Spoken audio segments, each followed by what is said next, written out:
Hello friends, welcome back to another video. Today, I want to talk about my sexuality.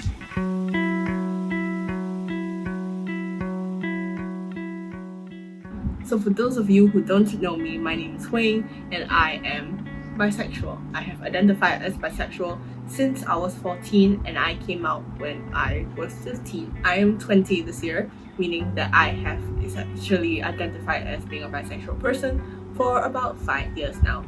I want to talk about how I feel divorced from my sexuality, and I think to kind of get to the bottom of this issue, let's do just like a quick run through of my history of my sexuality.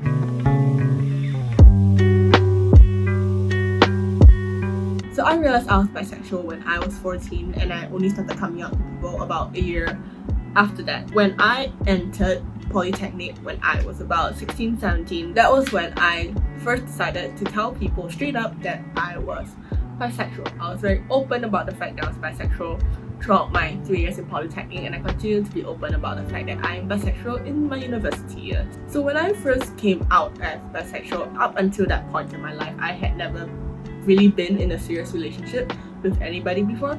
I never had a long-term relationship up until I was about 16, 17, which is when I first started coming out. And during that time, I dated the one person who identified as non-binary. If I remember correctly, they identified as non-binary, but we only dated for the 1 month. I don't think a lot of people will consider that to be a very serious relationship, but to me it was, because it was a very intense relationship and it taught me a lot in the 1 month that we were together. After I broke up with them, I was single for a little bit, not more than maybe a year. No, sorry, not more for maybe half a year. And then I met Kai. And then y'all kind of know it from there. I have been with Kai for 2 years now, and that's kind of where we end up today. But that's just the dating relationship part of this sexuality history. The other part that I think is also important to address is the fact that up until when I entered Polytechnic, I wasn't really surrounded by a lot of queer people. When I first came out, I knew there were other girls in my school who were queer, but considering that we were all quite young at that point, no one was really ready to come out and be like, I am 100% definitely like queer, I'm 100% definitely gay, bisexual, whatever. So it wasn't really until I went to poly was when people started becoming more comfortable with their sexuality, and I was able to meet people who were queer, who identify as queer. And I had a friend group throughout my 3 years taking my diploma, where my friend group was actually made out of queer people. So just to keep you all like in line with the timeline here, the timeline of when I identify as bisexual is the same timeline as when I was meeting other queer people. So as you can probably guess, this is very important for the formation of my relationship with my sexuality. And around this timeline, when I first started dating Kai, the girls in my friend group who were also bisexual were also dating cisgender men. So we weren't really, well, I can't speak for her, but for me, I wasn't really surrounded with a lot of girls who were actively dating other girls. I was surrounded by girls who were dating cisgender men. And naturally, when I started dating Kai, I was also becoming friends with his friends who were largely heterosexual. Of those friends who weren't single and also seeing other people, they were also involved in heterosexual relationships. So I was surrounded with a lot of heterosexual people. I think in the eyes of many people, when I started dating Kai, I wouldn't have been considered to be in a queer relationship at that point, but I do consider myself to be in a queer relationship, regardless of what other people think, because to me, simply by being bisexual, I am queerifying my relationship one way or another, and therefore it cannot truly be considered a heterosexual relationship. But yes, I digress. But to many people, however, I guess to them, I looked like I was in a heterosexual relationship. I looked like I was straight. To people who didn't know me, I just looked straight, you know? I wasn't, like, if I was dating a girl, more people will probably consider me queer in a sense because I am performatively queer rather than. But yeah, that's the timeline of the relationship, which then brings me to my current point in the timeline, which is I have entered university. I'm starting to be more involved in the queer community in my school.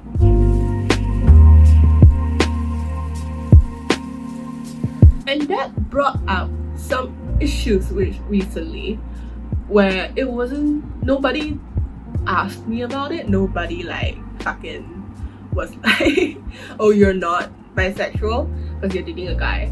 But I feel a need to not advertise that I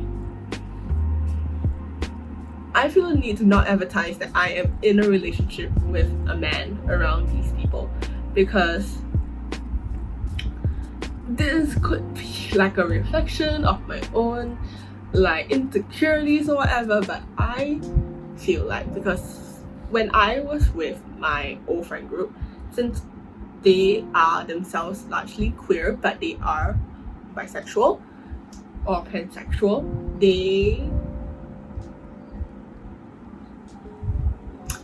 this is gonna come off weird, but they faced the same amount of oppression that I faced, which is to say that our sexualities were basically erased because people saw us as straight, they didn't see us as bisexual people. But then when I go to university, like that, basically that the erasure of my sexuality was the biggest thing that I faced, like when I'm dating Kai. And then I go to university and I meet all these other people who don't identify as bisexual, because either they are exclusively attracted to the same gender, or they are transgender, so they don't identify as the sex that they were born with. So when you consider the optics of the situation where you are not able to disguise the fact that you are queer, it's harder for you to exist in a homophobic society. Because if you think about it in that way, me being bisexual is easier, because when I'm dating a guy, no one's gonna be like suspicious of me because they see me as being exclusively straight. But if I was exclusively only attracted to women or people who don't present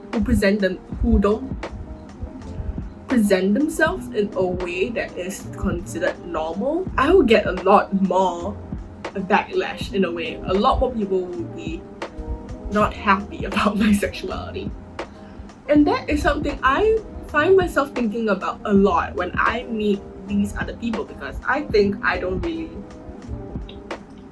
because to me, I don't come across as very gay, I don't come across as very queer, but there are certainly people who do, and they can't hide it because that's just how they present themselves. But I can, because I can date a man. And that is a very toxic way of thinking, because oppression isn't some sort of weird fucking game where like bisexuals automatically get more privilege because we are I don't remember what's the term for it. There was some like Twitter nonsense back when people were arguing that if you were able to be attracted to more than one like gender, you were more privileged than people who were only attracted to one gender. And that's like a load of bullshit. That's a load of bullshit. But regardless, I feel that way sometimes. I look at myself and I think I don't feel very bisexual most days. I don't feel like I'm queer, and I don't feel like I have a place in the LGBT community because I haven't faced a certain amount of oppression, which is bullshit because nobody like thinks like that. And I think in a way I have kind of distanced myself from being considered bisexual, because there are some queer people who, through no fault of their own, love to define themselves by their sexuality, and that is because that's something empowering for them.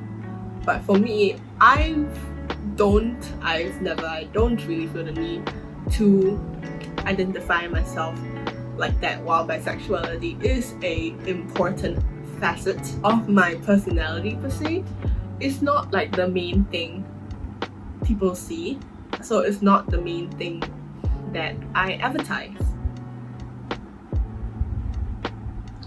And I think because of that, I've not really seen myself as a bisexual person in a while. Like, my own sexuality has become a theory to me. Like, theoretically I am bisexual, theoretically I'm attracted to women, but no one's gonna give a fuck about that because like I'm dating a man. I don't want this to come off like I am blaming my relationships for why society sees me as they do. I don't. I love Kai. I will be very happy to be with him for the rest of my life, but it's just that some days I don't feel bisexual. I don't feel like I've earned a place in the LGBT community because no one can tell that I am bisexual. And it's really weird to be able to come into an environment where you are supposed to be very happy about your sexuality, where you are allowed to celebrate your sexuality, and you don't feel like you can because you don't feel like there's a place for you there. And that's true, nobody's fault. Like, nobody in like society was like, you don't belong here. But it's like an internalized thing where I look at myself and I'm like, in order to be accepted, I have to look more gay, I have to present more gay, as opposed to just being like, I am bisexual and I'm dating a man. That's perfectly okay.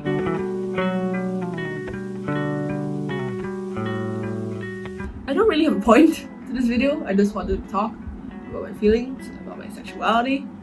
So is there a moral to the story? I don't know. Like, maybe the moral, maybe like if we were thinking about this realistically, the moral would be, don't let society define your relationship with your sexuality. But I have been indoctrinated into this way of thinking, and that is how I see myself now, which is kind of sad.